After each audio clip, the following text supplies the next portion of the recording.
भाष्य शिष्यं श्रीशङ्कराचार्यमथाच पद्मपादं च हस्तामलकं च शिष्यं तं प्रोटकं वार्तिककारणात् अस्मद्गुरुं सन्ततमानुतोऽस्मि। श्रुते स्मृते पुराणानामालयं करुणालयं नमामि भगवत्पादं शङ्करं लोकशङ्करं। शङ्करं शङ्कराचार्यं केशवं बादरायणं सूत्रभाष्यकृतौ वन्दे भगवन्तौ पुनः पुनः। ईश्वरो गुरुरात्मेते मूर्तिभेदविभागिने व्योमवद्व्याप्तदेहाय दक्षिणामूर्तये नमः।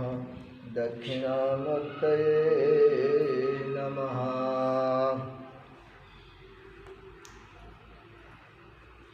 आश्रम का बोझ उठाने वाले भी तुम नहीं हो, तुम केवल इसके सेवक हो। जिस दिन तुम में आश्रम का अभिमान आ गया, वह दिन तुम्हारे पतन का दिन होगा। आश्रम शंकर का है तथा उन्हीं पर इसका बोझ है। जब तक वह चाहेंगे वह चलेगा, जब चाहेंगे बंद हो जाएगा। जीवों को अपनी ओर आने के लिए शंकर आश्रमों तथा धर्मस्थलों का केंद्रों के रूप में संचालन करते हैं तथा सेवक के लिए जिसे ठीक समझते हैं गुरु बनाकर बिठा देते हैं। वह शंकर की सेवा भी करता है तथा आश्रम की भी। सच पूछा जाए तो गुरु शिष्यों का भी सेवक होता है, क्योंकि शिष्यों के मन के शुद्धिकरण का महत्वपूर्ण कार्य उसी का उत्तरदायित्व होता है। तो इनमें से कोई एक उत्तरदायित्व भी नहीं निभा पाता, वह शंकर का अपराधी होता है। तो ये जो बात बड़े महाराज जी ने गुरु महाराज जी को कहा है, और भविष्य के लिए उनको ये मार्ग दिया है। उन्होंने बताया कि मेरे जाने के पश्चात आपको क्या करना है, उसके आधार पर ये बातें बताया। तो वो बोल रहे हैं कि ये जो आश्रम है इसका वो संकल्प है। जब तक चलेगा समझो कि है। गुरु महाराज जी यहाँ भी कहते थे, यदि आश्रम में साधन भजन और सेवा नहीं होती है, आश्रम में साधन भजन सेवा कीर्तन नहीं होती है, तो बोले आश्रम का कोई अर्थ नहीं। साधन भजन सेवा कीर्तन आदि नहीं हो रहा है, बोले आश्रम तो बंद हो जाना ठीक है। तो ये गुरु महाराज जी को जो बड़े महाराज जी कह रहे हैं, जिस दिन तुम्हें आश्रम का अभिमान आ गया कि आश्रम मेरा है, मैं आश्रम का मालिक हूँ, मैं आश्रम का मठाधीश हूँ, यदि ये अभिमान आ गया, बोले वो दिन तुम्हारा पतन का दिन होगा। अब सोचो, अभिमान तो हमारा पीछा छोड़ता नहीं है। और बड़े महाराज जी कहते हैं, यदि अभिमान आ गया, जिस दिन अभिमान आ गया, वहां से पतन शुरू हो जाता है भाई। तो आश्रम शंकर जी का है, वो जब तक चाहेंगे चलेगा, जब नहीं चाहेंगे बंद हो जाएगा। अब कहते हैं कि आश्रम का महत्व क्या है। आश्रम या मठ का महत्व क्या है कि जीवों को अपनी ओर आने के लिए, जीवों को अपनी ओर आने के लिए अर्थात शंकर जी के पास पहुंचने के लिए शंकर जी ने जगह जगह पर ये आश्रम और मठ बना के रखा है, ताकि अज्ञानी जीव उस आश्रम में या मठ में आके साधन सेवा करके भगवान की ओर, शंकर जी की ओर आगे कहते हैं। जीवों को अपनी ओर शंकर आश्रम तथा धर्मस्थलों का केंद्र के रूप में संचालन करना। जो आश्रम है या मठ है वो एक केंद्र है, एक स्थान है जहाँ साधन भजन सेवा आदि करके जीवों को अपने उद्धार या कल्याण का मार्ग प्राप्त होता है। और उस आश्रम या मठ में भगवान शंकर जी जिसको समझते हैं, योग्य समझते हैं, अधिकारी समझते हैं, उनको गुरु बना करके बैठा देते हैं। मठ की सेवा भी करता है तथा आश्रम की भी करता है। वो जो गुरु बन करके बैठ जाता है और भगवान शंकर जी जिसको योग्य समझते हैं, अधिकारी समझते हैं, वो शंकर की सेवा भी करता है और आश्रम की सेवा भी करता है। तो गुरु शिष्यों का भी सेवक होता है। आगे कहते हैं सच पूछा जाए तो गुरु शिष्यों का होता है। हम तो कहते हैं हम गुरु का सेवक है, ईश्वर का सेवक है। सच पूछा जाए तो विचार किया जाए गुरु शिष्यों का भी सेवक होता है। प्रवचन में गुरु महाराज भी कहते थे कि गुरु सबसे बड़ा सेवक होता है। हम तो अपना मानते हैं कि हम सेवा करते हैं, करके सेवक माने, तो गुरु महाराज जी कहते थे गुरु सबसे बड़ा सेवक होता है। कैसे? बोले जो काम शिष्य नहीं कर सकता वो काम गुरु करते हैं। शिष्य कौन सा काम नहीं कर सकता? चित्त शुद्धि का, मन को निर्मल करना, मन को साफ करना, ये शिष्य के बस की बात नहीं है। देखिए, विचार करिए, हम लोग मन को मैला तो कर सकते हैं, अभिमान में आकर के कर्म करके चित्त को हम मैला कर सकते हैं, संस्कार संचित कर सकते हैं, लेकिन संस्कार को बाहर निकाल नहीं सकते। हम संस्कार संचित कर सकते हैं लेकिन संस्कार को बाहर निकाल नहीं सकते। और कौन बाहर निकालता है? गुरु महाराज, गुरु शक्ति। इसलिए गुरु महाराज कहते थे गुरु सबसे बड़े सेवक होता है। तो सच पूछा जाए तो गुरु शिष्यों का भी सेवक होता है, क्योंकि शिष्यों के मन के शुद्धिकरण का महत्वपूर्ण कार्य उसी का उत्तरदायित्व है। यहाँ कह दिया बड़े महाराज जी ने कि वो जो गुरु बन के बैठा है उसका उत्तरदायित्व है कि शिष्यों के चित्त को शुद्ध करना। जो इनमें से कोई एक उत्तरदायित्व निभा नहीं पाता वह शंकर का अपराधी होता है। कि क्या कह दिया? जिनको शंकर जी ने मठाधीश बना करके गुरु बना दिया है और ये उत्तरदायित्व सौंपा जीवों के चित्त को शुद्ध करना, ये तुम्हारा काम है। जो नहीं कर पाता है बोलते शंकर का अपराधी होता है। ये सुनकर के गुरु महाराज ने क्या कहा? देखिए, यह बात सुनकर मैं भयभीत उठा। यह उत्तरदायित्व मुझसे नहीं निभेंगे तथा मैं अपराधी घोषणा। मैंने महाराज के चरण पकड़ लिए तथा कहने लगा मुझे क्षमा करो, मुझे क्षमा करो। मैं जानता हूँ कि यह उत्तरदायित्व मैं नहीं पाऊंगा, इसलिए मुझ शरण में आए को क्षमा दान दीजिए। इस पर महाराज से कहने लगे घबराओ नहीं, तुम ही भूल फिर कर रहे हो। बात उत्तरदायित्व के परिणाम की नहीं, प्रयत्न करने की है। यदि तुमने पूरी ईमानदारी से प्रयत्न तो उसका परिणाम चाहे अनुकूल हो या प्रतिकूल, तुमने अपने कर्तव्य का पालन कर लिया। प्रयत्न का परिणाम नहीं, उसकी ईमानदारी देखी जाती है। कोई भी महापुरुष कितने ही काम करता है, सबका अनुकूल परिणाम कहाँ होता है? सेवा का स्वरूप कर्म फल पर नहीं, हृदय की भावना पर आधारित है। जब गुरु महाराज जी ने ये कह दिया कि महाराज मेरे से ये काम नहीं हो सकता और मैं अपराधी घोषित करा जाऊंगा, मैं अपराधी होऊंगा, मुझे आप क्षमा करो, मुझे आप इससे अलग रखो, तो बड़े महाराज जी कहते हैं तुम घबराओ मत।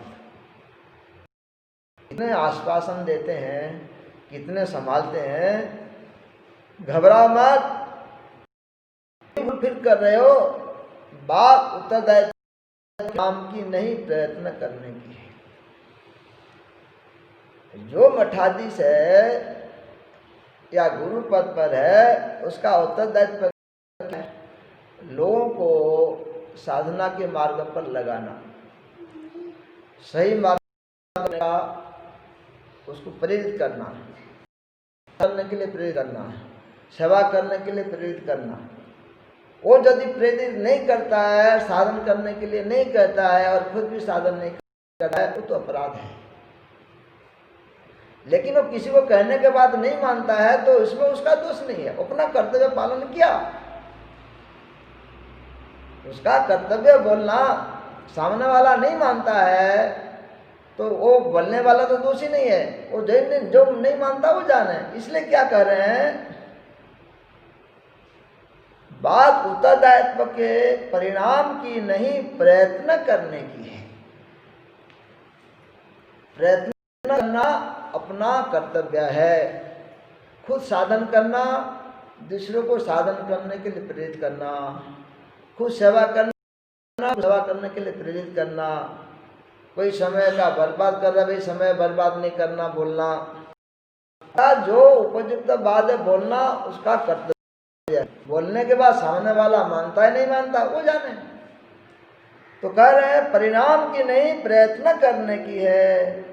यदि तुमने पूरी ईमानदारी से प्रयत्न किया तो उसका परिणाम चाहे अनुकूल हो या प्रतिकूल हो, तुमने अपने कर्तव्य का पालन कर लिया। पूरे ईमानदारी से अपने को अपने कर्तव्य का करना चाहिए, प्रयत्न करना चाहिए। उसका परिणाम अनुकूल हो या भले उसमें तुम्हारा दोष नहीं है, तुमने कर्तव्य का पालन किया। प्रयत्न का परिणाम नहीं, उसकी ईमानदारी देखी जाती है। देखो काम करने के बाद उसमें सफलता मिले या नहीं मिले, काम करना महत्व है। काम करने के बाद सफलता मिल जाएगी ऐसी कोई बात नहीं है। तो काम की जो ईमानदारी है भले वो देखी जाती है। और कोई भी महापुरुष कितने ही काम करता है, सबका अनुकूल परिणाम कहाँ आता है। जैसे गुरु महाराज जी कहते थे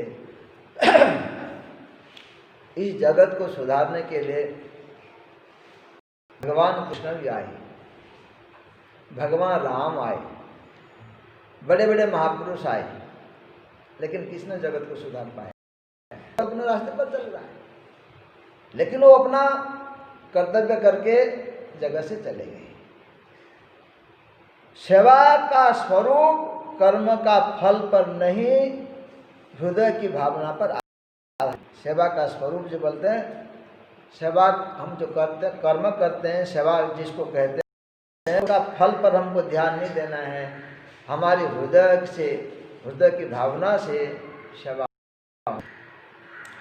मेरे पश्चात कहीं यह मत समझ लेना कि गुरु जी का है नहीं, कौन देखने वाला है, का कर्तव्य तथा कौन सा उत्तरदायित्व। गुरु शरीर प्रत्यक्ष नहीं रहने पर उनके द्वारा दिया गया उपदेश आदेश गुरु होता है।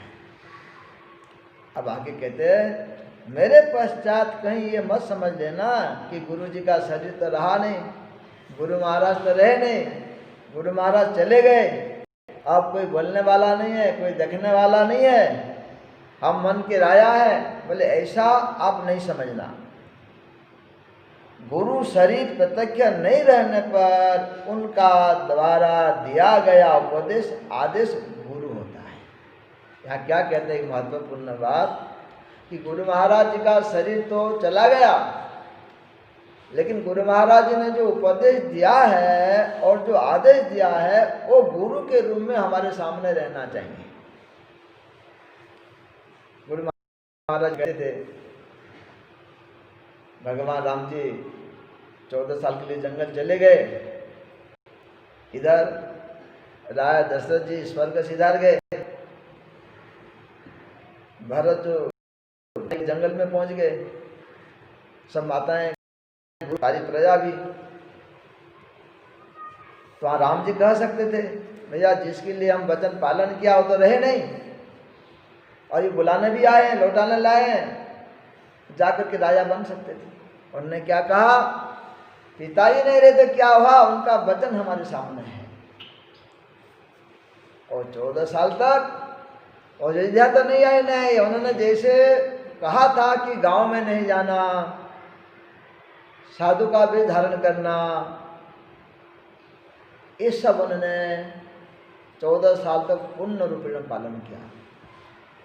उनका जो मित्र है वह तो गांव में जाने के लिए बहुत प्रार्थना किए, बोले नहीं जी, हमको जो आज्ञा है वो आज्ञा हमारे सामने है, पिताजी रहे या नहीं रहे आज्ञा हमारे सामने है।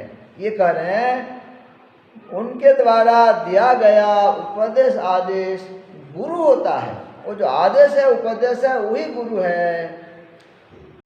उस पालन हो रहा है कि नहीं, गुरु सूक्ष्म स्तर पर स्थित होकर निहारते रहते हैं। और गुरु महाराज जी कहते थे कि गुरु कहीं आता जाता नहीं है, वो हर जगह में है, गुरु तत्व का नाश नहीं होता है, शरीर आता जाता है। तो गुरु शरीर छोड़ने के बाद वो तो अनंत शक्ति से युक्त हो जाते हैं। तो गुरु महाराज जी जो आदेश और उपदेश दे के गए हैं उनका पालन हो रहा है कि नहीं हो रहा है, गुरु शरीर द्वारा सूक्ष्म स्तर पर स्थित होकर वो निहारते रहते हैं, देखते रहते हैं। उसी समय सेवक की परीक्षा होता है। उसी समय जब गुरु महाराज जी जो आदेश या उपदेश या जो कुछ कहे हैं, गुरु महाराज जी के शरीर छूट जाने के बाद उनके अनुसार वो शिष्य चल रहा है कि नहीं चल रहा है, वो तब कब पता चलता है, जब गुरु महाराज का शरीर शांत हो जाता है तब पता चलता है। उसी समय सेवक की परीक्षा होता है। आगे कहते हैं सेवा भाव को अपने शिष्य पर धारण करना तथा अहम भाव पांव के नीचे मसल डाल। सेवा भाव को सिर पर धारण करना और अहम को पैर के नीचे डालना। अभी तो अहम भाव सारे संसार के तक पर सवार है। अभी जो अहम भाव है हमारे सिर पर है। संसारी विरक्त सबको अपने इशारों पर नचा रहा है। ये जो अहम भाव है संसार को नचा रहा है। सारा संसार क्या है संसार का जो रोग है, मैं बड़ा कि तू बड़ा। संसार में कोई छोटा बनना नहीं चाहता। छोटा बनना नहीं चाहता, इसका अर्थ अहम का वो साम्राज्य है। इसलिए कह रहे हैं संसारी हो विरक्त हो, ये अहम भाव अपने इशारे पर सभी को नचा रहा है। सेवा का स्थान स्वार्थ ने ले लिया है। सेवा का स्थान किसने ले लिया? स्वार्थ ने। किंतु सत्शिष्य इस विषय में कभी उदासीन नहीं होता। जो सत्शिष्य है, गुरु की आज्ञा का पालन करता है, गुरु की आज्ञा के अनुसार चलता है, वो इस विषय में कभी उदासीन नहीं रहता कि गुरु की आज्ञा उनके सामने हर समय रहता है। और उनको गुरुमुखी कहा जाता है। गुरुमुखी और मनमुखी दो शब्द है। गुरुमुखी वो है जो गुरु की आज्ञा के अनुसार चलता है, और मनमुखी वो है जो मन के अनुसार चलता है। तो जो सत्शिष्य है गुरु की आज्ञा के अनुसार चलने करता है, गुरु के आदेश उपदेश की वो अवहेलना नहीं करता है, उसके प्रति उदासीन नहीं होता है, वह अहम भाव को महान विष समझता है। वो क्या कह रहे हैं? अहम भाव है उसको विष समझता है, महान विष समझता है, तथा उससे सतर्कता पूर्वक रहता है। वो हर समय सावधान रहता है कि ये अहम भाव मुझे अपने रास्ते से हटा न दे। चाहे उसे अपमान तथा अपजय सहन करना पड़े या उस पर कष्टों की वर्षा होने लगे, उसके अपने भी पराये हो जाएं, किंतु न वह सेवा भाव का त्याग करता है, न अहम भाव को ही पास फटकने देता है। वो शिष्य कैसे करता है? कहते हैं उसको कितने भी अपमान सहन करना पड़े, गुरु ने जो मार्ग बतला दिया है, जो उपदेश दिया है, जो आदेश दिया है, उसके पालन के लिए उसको कितने भी अपजय सहन करना पड़े, अपमान सहन करना पड़े, या उस पर कष्टों की वर्षा होने लगे। कष्टों की वर्षा अर्थात कितना भी कष्ट उसको सहन करना पड़े, उसके अपने भी पराये हो जाएं, जो उसके आदमी हैं वो दूसरे पराये हो जाएं, उसको छोड़ के चले जाएं, किंतु न वह सेवा भाव का त्याग करता है, न अहम भाव को पास फटकने देता है। इतने सब को सहन करता है, लेकिन सेवा भाव का वो त्याग नहीं करता।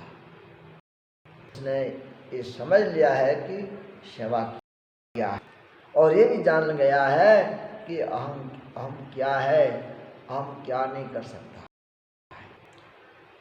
अब गुरु महाराज जी कहते हैं, अब मेरा हृदय मंथन का अवसर था, क्या मेरे हृदय में उपरयुक्त बातों के तनिक से भी लक्षण है?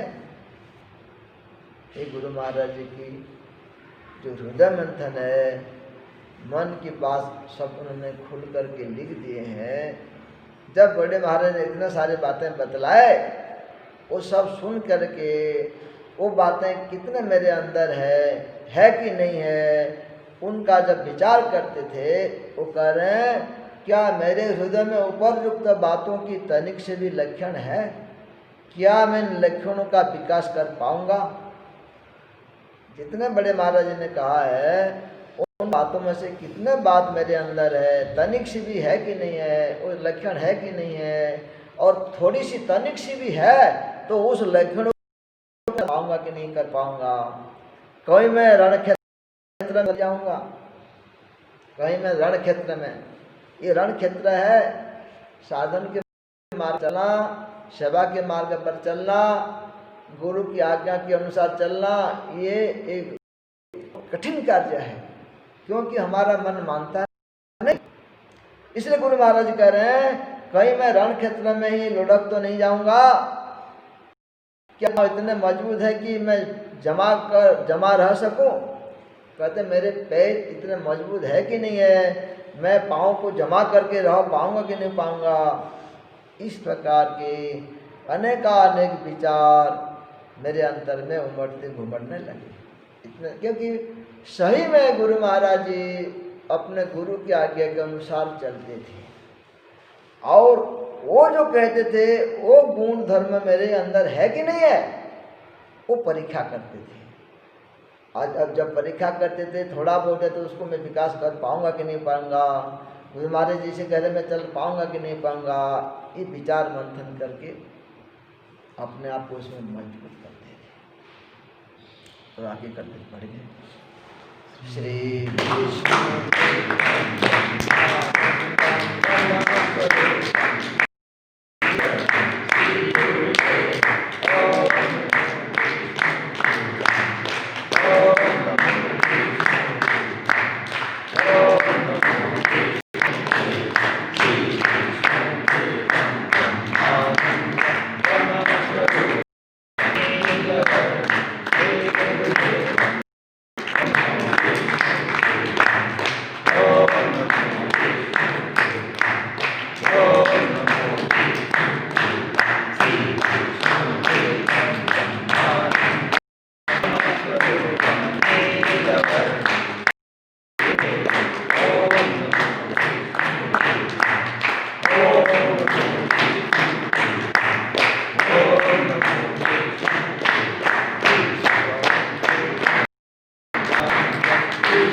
पूर्णात् पूर्णमुदच्यते पूर्णस्य पूर्णमादाय पूर्णमेवावशिष्यते।